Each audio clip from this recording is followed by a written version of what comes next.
kita kayaknya harus patut menyaksikan untuk round kelima karena sirennya udah berbunyi kali ini, Bijan. Yes, tadi sebelum round kelima dimulai, Zimvia sempat berpesan waspadalah. Waspadalah. Karena kalah hari di round sebelumnya adalah milik The Pillars OP, maka untuk 11 tim yang lainnya waspada. Kalau misalkan nanti buyahnya ada lagi di tim The Pillars OP, dan kali ini pesawatnya sudah mulai terbang dari Oldhampton menuju ke area pertigaan dari Stunride dan juga The Sub, dan dari setiap tim sudah mulai mendapatkan areanya masing-masing. Sementara ada sedikit perubahan kali ini di area command post, ada 2 tim, sementara RRQ Hide sudah mulai mengalah dari area Refinery dan turun di area kosong Foundation di sana. Ya, itu adalah salah satu langkah yang menurut gue worth it ya, seharusnya dilakukan. Ya, setuju. Sebaiknya itu dilakukan di round kedua tadi. Karena kenapa? Yang emang kita ketahui untuk RRQ ini menurut gue cukup lemah untuk di early ketika mereka kekurangan segi resource senjata. Dan mereka sebaiknya melakukan split dengan cepat ke daerah yang kosong untuk memanfaatkan resource senjata. Apalagi Foundation ini tuh emang kosong dari hari kemarin. 2 kali Foundation itu kosong. Hanya saja Foundation itu bakal terisi ketika zona keduanya itu udah muncul. Karena biasanya yang bakal rotasi ke arah sana itu adalah First Riders juga.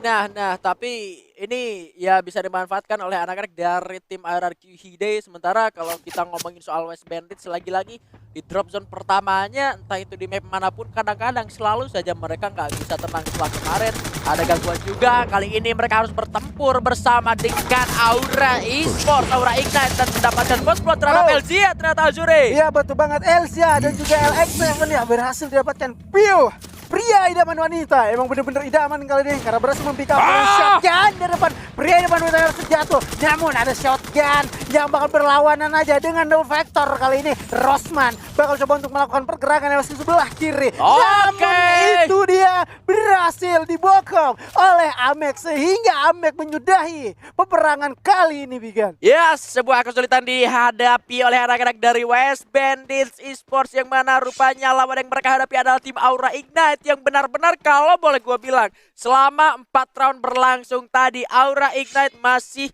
agak kesulitan untuk bisa mendapatkan poin maksimal di setiap roundnya. Tapi ini adalah asa yang harusnya bisa dimanfaatkan oleh tim Aura Ignite. Dengan berhasil mendapatkan 4 poin dari mana sih di awal, mereka bisa lebih nge-secure ke arah zonanya untuk menit-menit ke depan. Dan ini bakal menjadi sebuah angin segar untuk tim Aura Ignite seharusnya. Karena kalau kita ngelihat di klasemen sementara sampai ke round keempat, Aura Ignite ini masih ada di posisi ke-11, baru mengumpulkan 17 poin sejauh ini, dan ini ya masih bisa untuk ngerangsek lagi sampai ke 6 besar seharusnya kalau misalkan Aura Ignite bisa memanfaatkan 2 round terakhir yang mereka miliki. Tapi memang dengan kondisi dan juga situasi serta keadaan yang sangat-sangat sulit tentunya, karena nggak ada tim yang mau tusun, bro. Ya betul banget, nggak ada yang mau tusun, dan bahkan bisa dibilang semua tim itu pengen dapatin poin placement sama seperti Eko yang udah koleksi 71 poin selama 4 round dan disusul oleh Onyx Olympus 57 poin. Ini artinya poin dari si Eko ke Onyx Olympus itu terlalu jauh, dan apalagi ke EVOS Divine-nya sangat jauh, Bigan. Ya, sangat-sangat jauh. Ini juga bakal sulit buat disusul kecuali emang bener-bener si Eko-nya ini disusunin. Tapi ya mau gimana, nusunin Eko itu tidak semudah Anda membalikkan telapak tangan gitu. Eko ya memang mau di awal kuat gitu, kalau udah ke mid game ke late gamenya apalagi. Mungkin kalau kita bahas-bahas hampir sama kayak siapa ya kalau di divisi kedua kemarin ya, JRC ya. JRC. Mungkin hampir mirip-mirip karakternya kayak JRC di divisi 2 gitu. Ini kayak JRC versi divisi satunya kayak Eko Esports lah. Ibaratnya kayak Edut ini adalah Lim kalau kita tonton kemarin-kemarin ya, dengan komposisi yang hampir sama juga. Bedanya ya memang ini the next levelnya untuk JRC, yang mana JRC sendiri untuk di depan bakal main di divisi 1 ya. Dan benernya kalau misalkan dari kedua tim ini ketemu lagi di panggung yang sama. Tapi kalau ngomongin soal Eko Esports yang tadi kita bilang harus benar-benar ditusunin, sekuat apa coba kita lihat. Dutnya aja udah dapat 8 kill, buset, di round sebelumnya. Dan sekarang nih baru menit 4 mau masuk menit ke-5, granatnya udah 10 coy. Hati-hati ini, waspada. Kayaknya yang harus ngomong waspadalah itu tim Eko sih. Iya, Sidut yang harusnya ngomong ini mah. sih yang seharusnya ngomong waspadalah. Granat gua untuk early udah 10. Lah itu dia. Bagaimana nanti ke mid sampai late game? Wow. Aduh, ini baru 5 menit loh. Rotasi mereka baru 5 menit ya kan ini itu artinya gitu kan. Ini kalau misalkan udah beberapa menit mereka udah dapat kill, dapat lootingan dari mayat-mayat lawan yang udah berhasil dia kill ini. Ya kali granatnya nggak nambah gitu loh kalau mereka ngeluting gitu ya kan. Wah, aduh ini baru 5 menit udah 10 granat, gimana kalau udah 10 menit ya kan. Iya. Buset. Ini Itu benar-benar kayak teman lu teman dapat granat itu dikumpulin semua diturunin, dikasih amadet ya kan. diserahin ke Dut karena emang Dut ini adalah grenadier yang menurut gua bakal menjadi apa ya, bau-baunya sih kalau dia emang konsisten. Semoga aja dari gameplaynya itu bakal naik. Ini menjadi bau-bau The Predator sih kalau gua ngelihat ya untuk sementara, karena bisa dilihat juga dari beberapa kill atau hampir bisa dibilang sekitar 30% kill yang dia berikan untuk timnya selama 2D kali ini. Terbukti kali ini juga mereka udah set up. Nah, ini POV Bigan yang cukup menarik. Ini adalah coach room atau pelatih untuk mengamati masing-masing timnya mereka. Nah, ini memang yang perlu kita ketahui juga di belakang layar bahwasanya memang dari setiap tim kan ada coach, ada analis dan yang lain sebagainya. Mereka ada di satu ruangan yang sama, saling menganalisa. Mereka juga ngobrol-ngobrol soal rotasi dari setiap tim. Wah, itu juga berbagai dari setiap coach itu benar-benar apa ya, ada merasa yang lihatnya ya. Persaingan itu hanya ada di panggung. Di belakang panggung mereka tetap berteman. Itu yang perlu kita catat gitu. Jadi buat apa kalian di kolom komentar saling ngehujat-hujat kayak gitu nggak boleh, tapi kali ini sudah ada yang masuk rupanya Azure. Iya, itu dia. Wow. Berhasil mendapatkan di mana di belakang sana ada QHD yang udah mulai stay long. Bukan, lebih tepatnya Onyx Olympus yang bakal kedatangan tim tamu. RRQ hampir bisa dibilang satu squad berada di atas sana. I Love God yang tadinya niatnya pengen naik ke atas yang namanya tower yang tertinggi jam harus merasakan kepedihan di HBD sama RRQ Hide yang udah stay along di sana, dan malahan Onyx-nya yang udah mulai mengendurkan serangan dia. Nah, karena mungkin Onyx juga sadar kalau misalkan di sana itu nggak sendirian. Mereka nggak cuma ngelihat ada satu tim, tapi yang menarik adalah apa yang dilakukan oleh anak-anak dari RRQ Hide tiba-tiba naik ke area atas dari towernya command post ini memerlukan keberanian yang sangat-sangat luar biasa gitu loh. Tapi dengan dapatnya knockdown ke arah tim IOG justru malah mereka nggak dapat kill gara-gara yang keduanya tadi siapa yang naik ya, Arab atau siapa gitu. Ada yang naik, dia aja juga knock, jadi killnya itu nggak dapat sama mereka, malah disecure sama tim lain itu loh. Tapi Azure kali ini ada Bigetron Rosu yang sudah bertempur. Iya, itu dia berjumpa dengan Depilar Sopi, namun kali Freya berhasil memberikan distraksi dengan granat karena gamon dari Bigetron Rosu harus terjatuh. Apalagi kali ini bakal coba untuk dirocok Faisal, udah cukup Karatul maut dengan darah yang tidak ada lagi tumbang. Namun dari belakang masih ada Rama dengan ada shotgun charger boost yang bakal mendistraksi ke arah depan. Zero dengan Bapia bakal coba untuk berjuang sekuat tenaga dari depan. Ponnya harus diwaspadai karena menggunakan senjata shotgun charger boost, tetapi pun harus terjatuh. Dan kali ini Depilar Sopi udah mulai hidup lagi 3 orang. Dari sebelah kiri Bigetron Rasugunya ingin melakukan reviving, tapi bakal coba untuk malah Bapianya pun tumbang oleh senjata double vector. Kali Zero bakal memberikan distraksi dan Bigetronnya pun harus tumbang, Bigan. Oh my god, harus benar-benar tumbang di tangan The Pillars OP setelah tadi sempat di awal-awal. Anak-anak dari Bigetron Rosugo ini sempat membuat pertahanan dari The Pillars OP ketar-ketir setelah tadi Rama berhasil diculik. Tapi semuanya berbalik setelah Freya berhasil juga untuk diselamatkan. Karena memang apa yang dilakukan Freya ini juga menyulitkan pertahanan dari tim Bigetron Rosugo.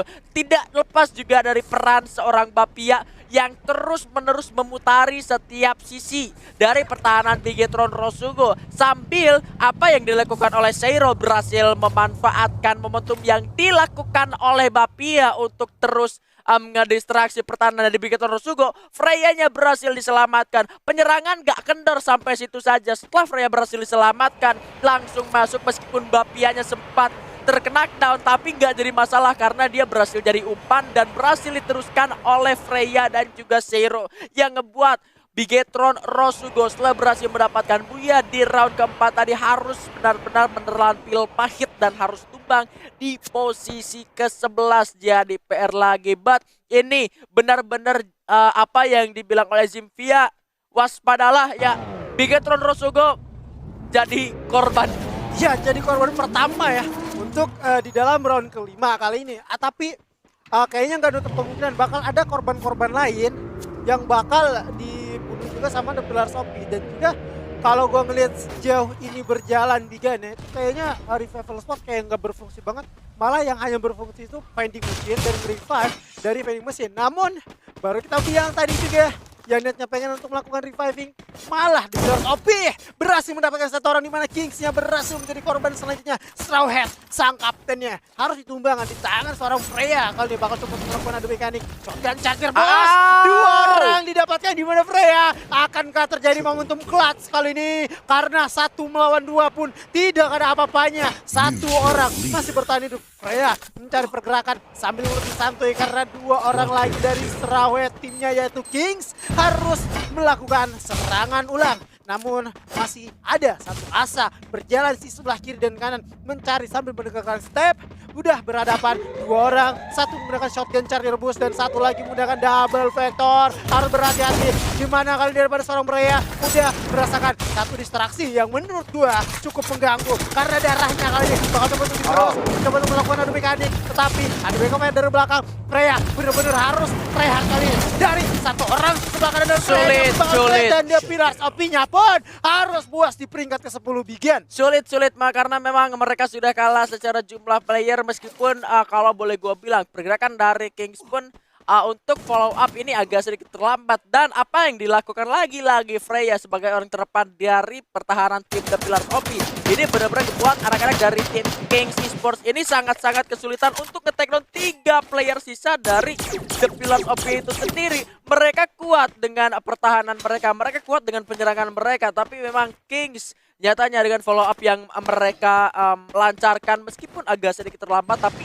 masih berhasil untuk menahan setiap damage yang diberikan oleh Freya setelah satu persatu member yang tersisa yaitu Seiro dan juga Bapia tadi ditumbangkan. Hanya tersisa Freya sendirian. Mereka tetap melakukan pressure yang sangat-sangat membuat Freya ini sulit banget buat gerak sampai golnya habis, tapi granat kali ini tetap dihujani ke arah tim dari NXL Azuri. Iya betul banget NXL. Oh my god, baru di depan terjatuh lagi. Terlihat di depan sana juga tidak ada tim yang mau mengendurkan serangan. Namun kali ini karena sebelumnya dari NXL udah berhasil mendapatkan 2 orang dari First Raidersnya pun coba untuk melarikan diri dulu sambil mencari tempat teramannya. Lemparkan satu airdrop dan ada granat yang meledak di depan sana. Rupanya RRQ yang bakal coba untuk jatuh fight. Walaupun satu orang temannya berhasil coba untuk dijatuhkan. O'Connor masih bisa untuk di depan. First Raiders malah berhasil mendapatkan satu orang dari NXL yang udah bener-bener kehimpit pergerakannya, sulit untuk berpindah,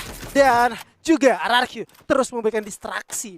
Yes, ini adalah satu kesempatan yang harusnya dimanfaatkan oleh anak-anak dari tim RRQ Hide itu sendiri. Memang secara jumlah jumlah alive ini masih cukup banyak, masih ada 9 tim dan RRQ Hide masih ada di bibir zona. Mereka hanya tinggal turun saja dari area ini menuju arah bawah, tapi memang di bawah sudah ada IoT dan juga Onyx Olympus. Mereka sudah berhasil maju menuju ke 8 besar. Mereka tinggal menahan pergerakan dari arah luar zona dan mereka bisa turun ketika zonanya sudah benar-benar menyempit. Mereka bisa nabung poin eliminasi dari sini dan bahkan Johan pun sudah mendapatkan vision ke arah tim dari Eko Esports di arah bawah. Tapi kali ini kasihnya sayang sekali harus ditumbangkan dan ini bakal jadi buying time banget untuk tim dari RRQ Hide. Tapi pertempuran akan segera berlangsung kembali kali ini. Ya, terlihat juga O'Connor bisa mendapatkan, namun kali ini Gibah dengan darah juga sekarang tunggu dan healernya yang udah mulai tepat, malah Jarsnya lagi berhasil mendapatkan O'Connor. Kali ini Koja melakukan medikasi karena di atasnya itu ada teman-teman daripada Aura. Kojanya harus terjatuh oleh granat dari seorang pria dan Manone tadi sebelah kanan. Jar pengen melakukan pensil, tetapi malahan posisi yang cukup sulit terbackstep. O'Connor udah terjatuh yang ketiga kali, tapi masih bisa untuk di-revive. Ya, berhasil mendapatkan juga Mac dari belakang. Gare harus terjatuh, namun kali ini juga Taya udah terjatuh. Walaupun zona bakal menyusut, circle seperti ini di Mac yang udah gak bisa dianggap bercanda karena dari bawah juga masih ada teman-teman daripada Kings Esports. Ya, sekali ini zonanya sudah mulai menyusut, tapi tumben-tumbenan banget ini udah masuk zona kelima gitu. Masih ada 8 tim. Ada John yang harus sudah terpulangkan ke arah lobby. Begitupun dengan Aura Ignite yang harus sudah tumbang di posisi ke-8. Memang sulit posisinya untuk tim daripada Aura Ignite. Tidak ada kasih, rupanya harus terkill oleh Mr. 05. Terkena spider shot dari Grozanya. Memang zonanya menjauh dari anak-anak Hide, tapi kali kali ini NXL juga berhasil lolos dari hadangan Hide-nya itu sendiri. Sementara Hide malah terhadang juga oleh tim Eko dan juga IOG di sana, dan mereka bakal masuk ke dalam zona selanjutnya. Sebelum Beyond dengan granatnya sudah melakukan seorang Jar, masih belum sampai. Eko tumbang akhirnya di posisi ke-7. Tumben gua ngelihat Eko nggak masuk ke 5 besar. Masih ada Beyond dengan granatnya kembali untuk merupakan seorang Jar. Wow. Berhasil akhirnya tumbangkan oleh seorang Beyond rupanya, Zuri. Iya, terlihat penggunaan granatnya.